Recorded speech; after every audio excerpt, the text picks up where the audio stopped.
Hello friends, welcome back to my show. This is the fourth part of the series Anatomy of a Toolkit. In this video, we'll look at the mother of all toolkits and how Narendra Modi has modified it. Mind you, I'm not using the word modified, I'm saying modified, which is his own personal way of twisting a thing to his advantage and achieving great political success. The mainstream media, political pundits, and all these armchair commentators have missed this phenomenon entirely. And you will be the first wise person to know it all. Some of you may have watched the 3 earlier videos in the series titled Anatomy of a Toolkit. In case you have missed them, you can always go back to the Wiser Owls Academy channel and view them. The current video, however, does not require any previous knowledge of these 3 videos. As usual, first a disclaimer and then a claimer. If you wish to read, please stop the video and read it slowly. Or else simply trust me and continue watching.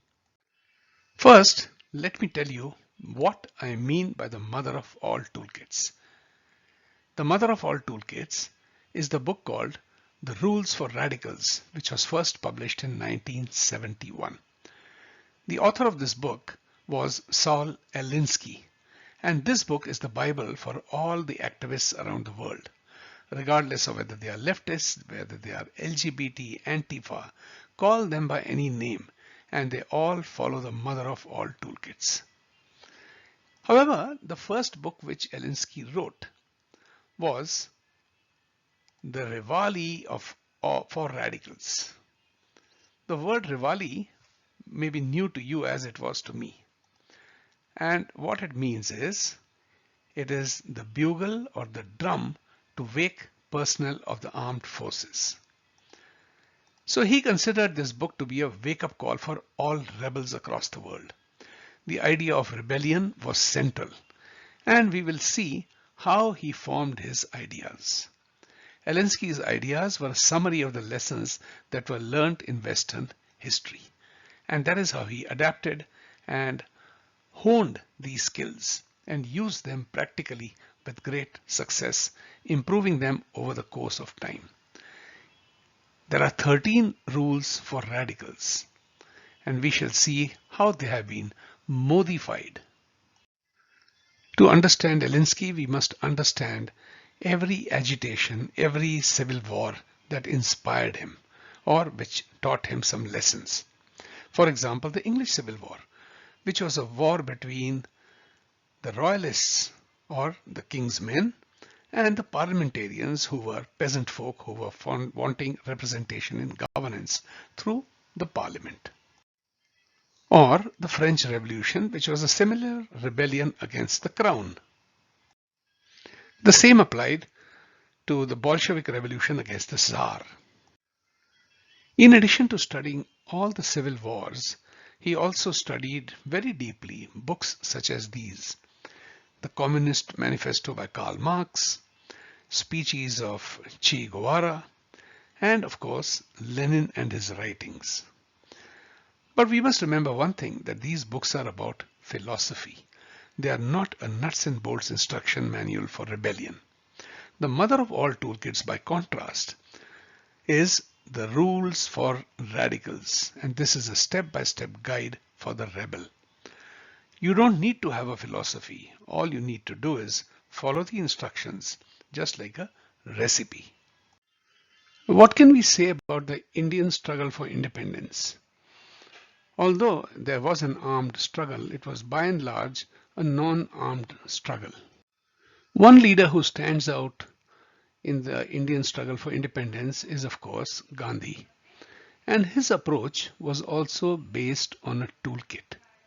And that toolkit was this book by Henry David Thoreau. It was the Toolkit of Civil Disobedience. The Gandhian method of civil disobedience and anarchy on the streets were soon adopted by the communists, who in India saw no future for themselves in an armed struggle on the lines of the civil wars in the West.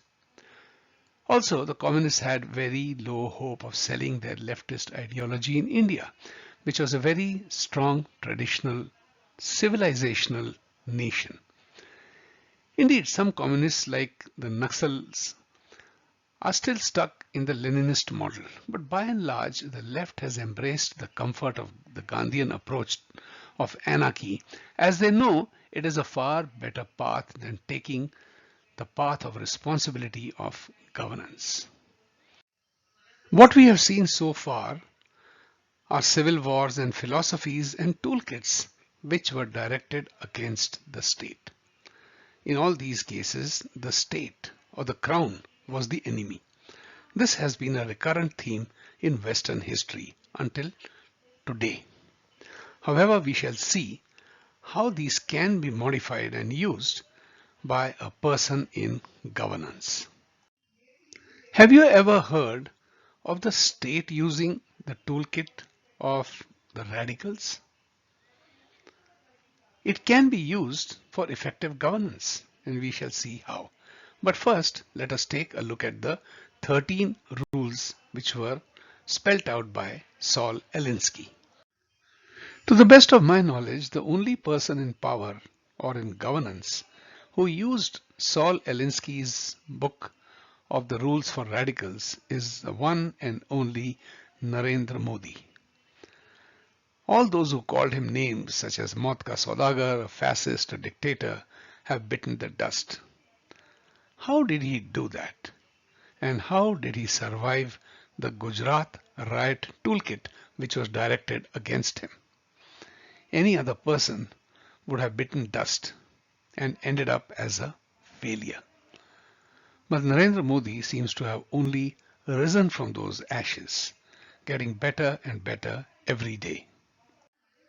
So let us read the 13 rules for radicals as spelt out by Saul Alinsky, which Narendra Modi uses as his recipe cookbook.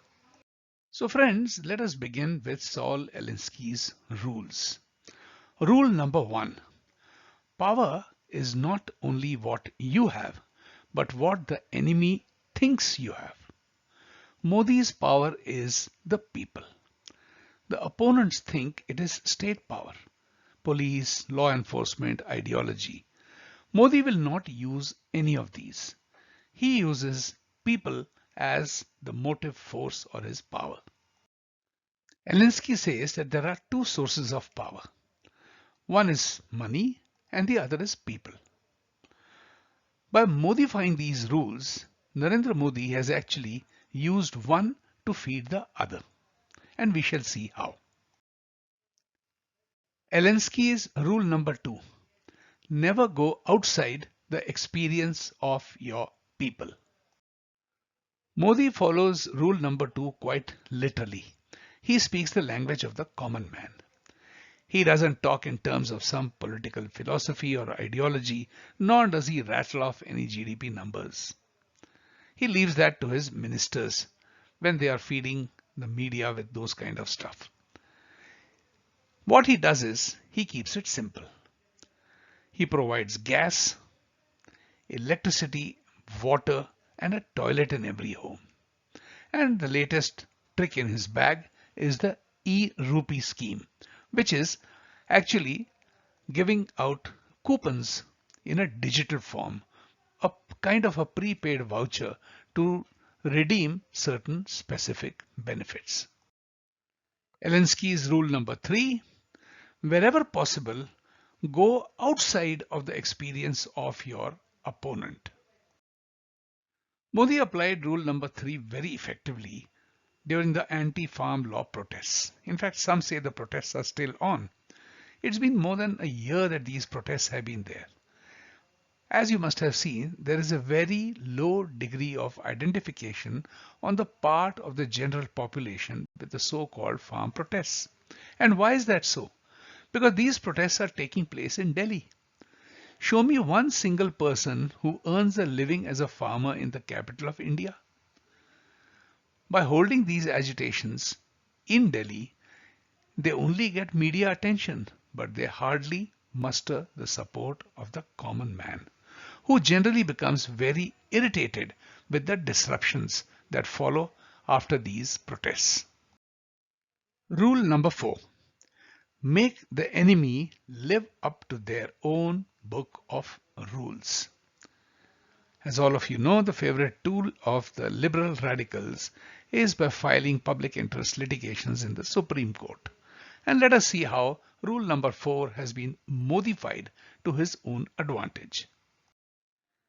Modi has actually modified the rules for radicals to his advantage. And the strategy that he has now adopted in this new age version of the rules for radicals is to enact a law after the Supreme Court has been cornered to declare a practice as unconstitutional. The liberals and secularists have no place left to go once a verdict has been given by the Supreme Court, even before a law is enacted. This has been done so artfully. Take, for example, the Triple Talaq Bill. And it will be no wonder that in the future the same strategy will be used for the Uniform Civil Code or even for cow slaughter ban. Just take note of what a judge had said in the Allahabad High Court recently about declare the cow as a national animal. Let us now take a look at what some judges have to say of what they have said regarding the Uniform Civil Code. Let us take note of the words of Mr. Bobde, who was then the Chief Justice of India. And Mr. Bobde said, Goa has what the constitutional framers envisaged for India, a uniform civil code. That means if tomorrow the Uniform Civil Code has to be enacted as law, it already has the previous support of the Chief Justice of India. Here is another Supreme Court judge, Justice Deepak Gupta, expressing his opinion. And he laments that no attempt has been made as yet to frame a uniform civil code applicable to all citizens of the country despite exhortations by us. Can there be a better stamp of approval? It is just a matter of time, and time is of importance in every political move. Here is yet another judge from the Delhi High Court, and here is what she says. The hope expressed in Article 44 of the Constitution that the state shall secure for its citizens a uniform civil code ought not to remain a mere hope. In fact, that's prodding the government. And as usual, the government will milk it to its advantage by timing it perfectly before some important election. Rule number 5. Ridicule is man's most potent weapon. And rule 6 is, a good tactic is one that your people enjoy. Here is how Modi rolled rule number 5 and 6 into one. The main opposition party icon became a butt of jokes. It allowed the common man to become a cartoonist or a humorist. Social media provides such a convenient platform for the common man to ridicule political royalty, so to say. Rule number 7. A tactic that drags on too long becomes a drag. Take the CA protests as an example. The long traffic jams due to street blocks made the common man hate the protesters. By dragging it too far, the protesters lost any public sympathy whatsoever. Likewise, passivity towards the farm protesters made them too bold, and they went to the extent of dishonoring the national flag, just for a moment of glory of climbing on top of a dome in Red Fort. That was enough to lose respect, and it raised public anger against these anarchists. The protectors of these protesters, with their finance and support from liberal groups across the world, could not achieve what Modi simply did by modifying the rules for radicals to his advantage. Rule number 8. Keep the pressure at its maximum. Rule number 9 extends rule number 8. Maintain a constant pressure on the opponent. So by combining 8 and 9, maintain constant pressure at its maximum on the opponent. Here is how Modi used rule number 8 and 9 in actual practice. When Article 370 was abrogated, the leaders which actually formed three different families, those which owned PDP, National Conference and Hurriyat. All these leaders were kept under house arrest. The internet was blocked and the foreign media was kept out. At the same time, village council elections and the block level elections were conducted. What this did was, it was able to harvest a new crop of leadership. And this leadership did not owe any kind of a favor to the PDP, National Conference or Hurriyat leaders. Once they were elected, they started enjoying the freedom of representation and their own stature. So once the PDP, NC and Hurriyat leaders were out, they were left with no grasp or hold on the people whom they were supposed to lead. Rule number 10. The threat is usually more terrifying than the thing itself. Just recall, a piece of rope lying on the floor in the dark can be more terrifying than the snake itself. Rule number 10 is best seen by looking at RSS. RSS is projected as a nationalist paramilitary volunteer organization. Indeed, it does boast of membership of 5 or 6 million people across more than 50,000 branches. However, it is an enigmatic organization, and that secret lends itself to a perception which is bigger than reality. It is seen as a latent, silent, pervasive power, something akin to Nazis. Modi is often projected as a pracharak or a product of this RSS. That is Alinsky's rule number 10 in practice. The leftist media has so demonized RSS over so many decades that today they fear the very shadow which they created themselves. The classic case of a rope to appear more terrifying than a snake in the dark. Rule number 11 states, if you push a negative hard and deep enough, it will break through into its opposite.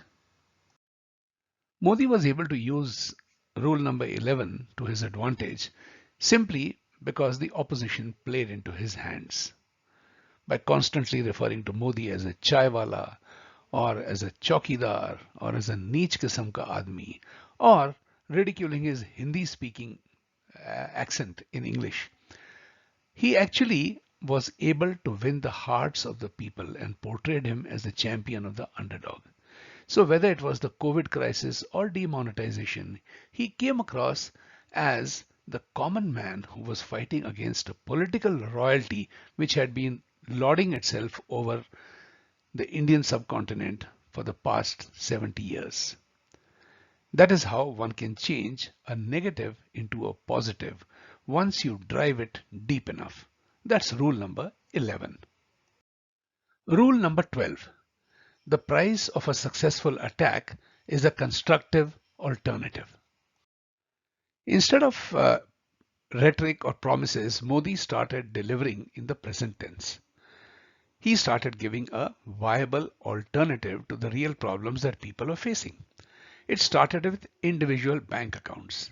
That appeared to be a populist program, but the consequences were noticed only in the years to come. And that was through direct benefit transfer, whether it was for gas subsidies or for food subsidies, or whether it was for COVID relief. Further, digital cash, which was introduced during the demonetization time, really picked up. And if not a cashless economy, it became a less cash economy, which was used and accepted by the common man, including small vendors, including street vendors. The real estate setup was also cleaned up, and the prices came down, and people loved the transparency. All this coupled with the GST reforms, which initially had some hiccups, the best part was that the tax collection increased. And that gave a lot of money in the hands of the government to deliver all its programs. That was rule number 2 being used to its advantage.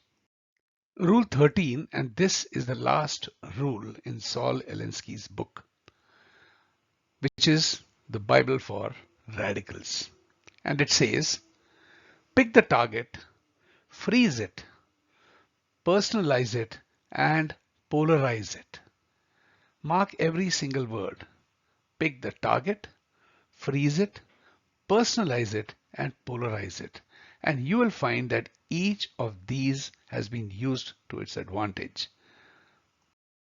In the modified version of Rule 13, the target that was picked was appeasement versus assertive politics. And that came across through very subtle means, which people took a long time to understand. It started with baby steps.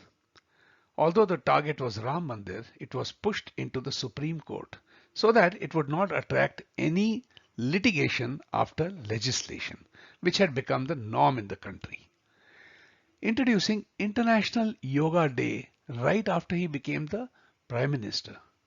Any criticism of yoga did not gain much traction internationally or even nationally.